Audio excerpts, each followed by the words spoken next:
The sprawling Anand mansion, a testament to generations of textile wealth, stood proudly amidst ancient peepal trees in the heart of Udaipur. Its marble courtyards echoed with history, and its intricately carved wooden doors guarded secrets both grand and grim. Within its gilded walls resided Dadi Leila Anand, the family's undisputed matriarch, a woman whose smile could charm birds from trees, but whose eyes held the cold glint of polished steel. Dadi Leila's world revolved around two things: the Anand legacy and her grandson, Rohit. He was the last male heir, the very essence of her future plans. When Rohit, a brilliant young architect, announced his intention to marry Priya Sharma, a woman from a respectable but decidedly less affluent family, Dadi Leila's carefully constructed world tilted. Priya was everything Dadi Leela was not: gentle, compassionate, and utterly devoid of avarice. Her beauty was not ostentatious but radiated from within, a quiet warmth that endeared her to everyone she met, everyone, that is, except Dadi Leela. The matriarch saw Priya not as a beloved addition to the family, but as an interloper, a threat to the vast fortune that, in Dadi Leela's mind, rightfully belonged solely to Rohit, and by extension, to her control. The turning point came with the reading of Rohit's grandfather's will. Old Mr. Anand, a man of surprising foresight, had stipulated that a significant portion of his personal wealth, including several prime properties and a substantial trust fund, would pass directly to Rohit upon his marriage, with his wife Priya being named as a co-beneficiary. Furthermore, if Rohit were to pass away, Priya would inherit his share entirely, ensuring her financial security. This clause, meant as a safeguard, ignited a venomous fire in Dadi Leela's heart. Co-beneficiary? Dadi Leela had scoffed, her voice a low hiss in the privacy of her chambers. A common girl, suddenly equal to my Rohit's birthright? Never. From that day, Priya's life in the Anand mansion became a subtle battleground. Dadi Leela's attacks were not overt, they were insidious, woven into the fabric of daily life. Meals would mysteriously contain ingredients Priya was allergic to, presented with feigned concern. Important documents or jewelry would vanish from Priya's room, only to reappear in an obvious place, making Priya seem forgetful or careless. Dadi Leela would whisper veiled insults about Priya's upbringing to the servants, ensuring they spread through the household like a slow-acting poison. Rohit, immersed in his architectural projects, dismissed these as minor domestic spats, blaming the stresses of adapting to married life. Priya, initially heartbroken by Dadi Leela's coldness, tried harder, believing love and patience could melt the old woman's icy demeanor. But as time wore on, a chilling pattern emerged.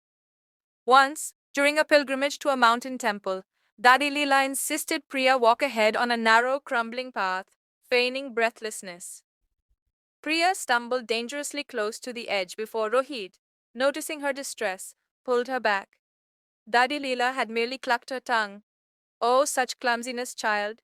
You must be more careful." Then came the incident with the herbal tea. Priya had been suffering from a persistent cough.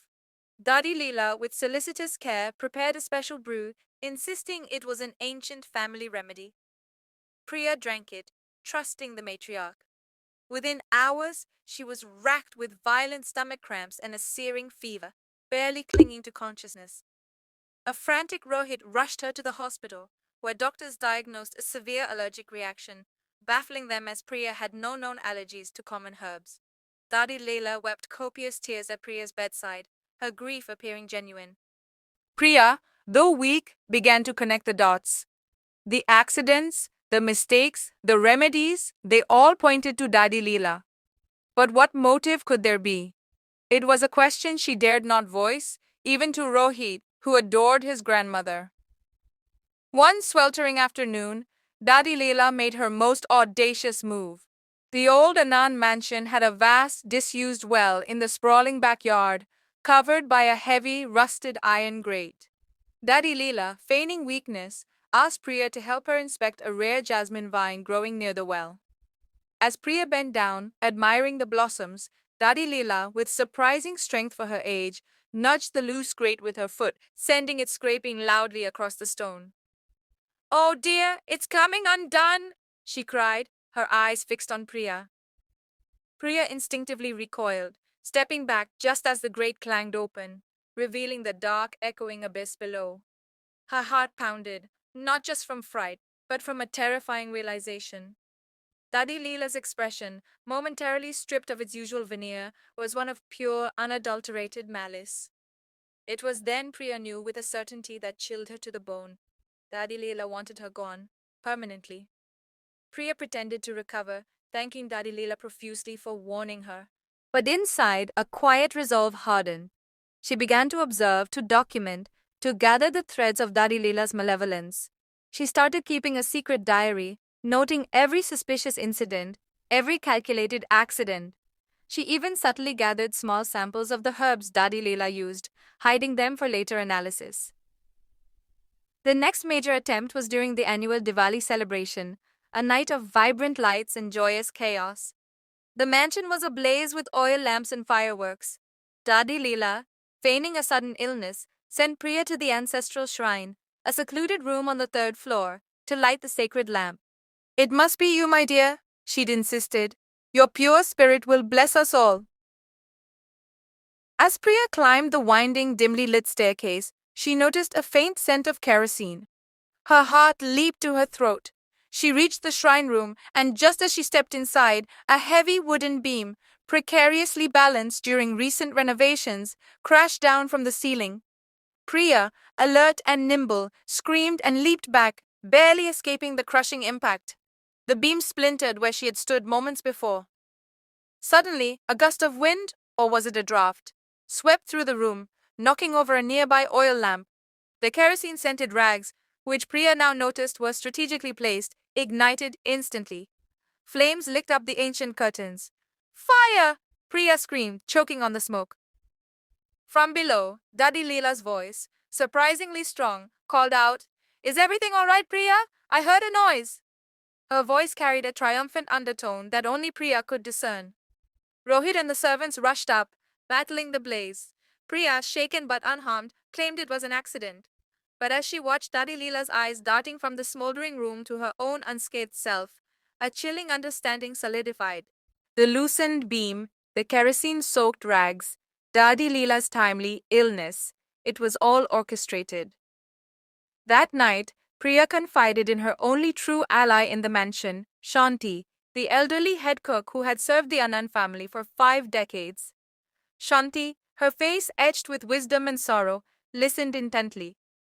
Dadi Leela has always been obsessed with control, Bethia, Shanti whispered, recalling how Dadi Leela had slowly sidelined anyone who questioned her, including Rohit's own mother before her untimely death years ago.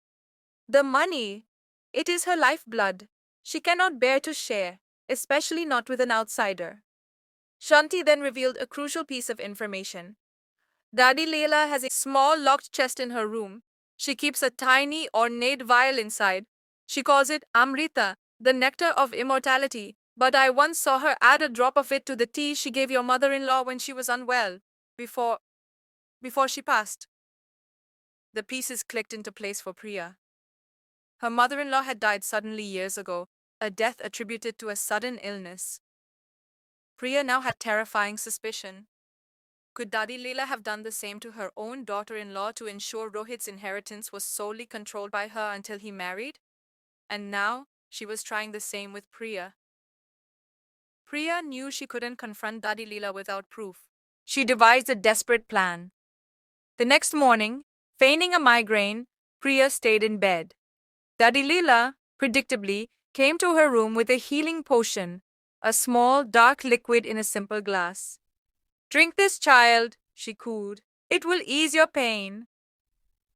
Priya, prepared, had a small empty perfume vial hidden in her palm.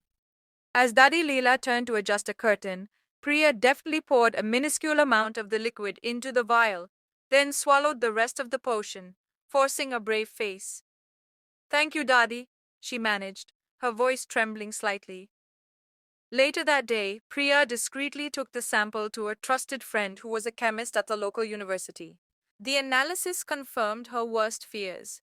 The liquid contained a potent, slow-acting poison that mimicked the symptoms of a natural illness, leaving almost no trace. It was the same substance found in trace amounts in the tea Dadi Leela had given Priya earlier, and the same that had led to her mother-in-law's demise, as the chemist explained how difficult it was to detect. With this irrefutable evidence, Priya finally confronted Rohit. She laid out her diary, the chemist's report, and recounted every chilling incident. Rohit, initially disbelieving, his face a mask of shock and sorrow, slowly crumbled as the truth dawned on him. The sheer weight of his grandmother's betrayal, the threat to his beloved wife, was almost unbearable. They decided not to involve the police immediately, fearing the scandal would shatter the family name and allow Dari Leila to manipulate the system. Instead, they planned a silent, internal reckoning. That evening, the family gathered for their customary dinner. Dadi Leela presided at the head of the table, her usual air of serene authority. Rohit cleared his throat. Dadi, he began, his voice tight with suppressed emotion. Priya and I have something to discuss with you. Priya stepped forward, holding the chemist's report and her diary. Dadi Leela, she said, her voice clear and unwavering. The potion you gave me this morning, and the tea before that, they contain a slow-acting poison. Dadi Leela's face remained impassive for a moment, then a flicker of disdain crossed her features.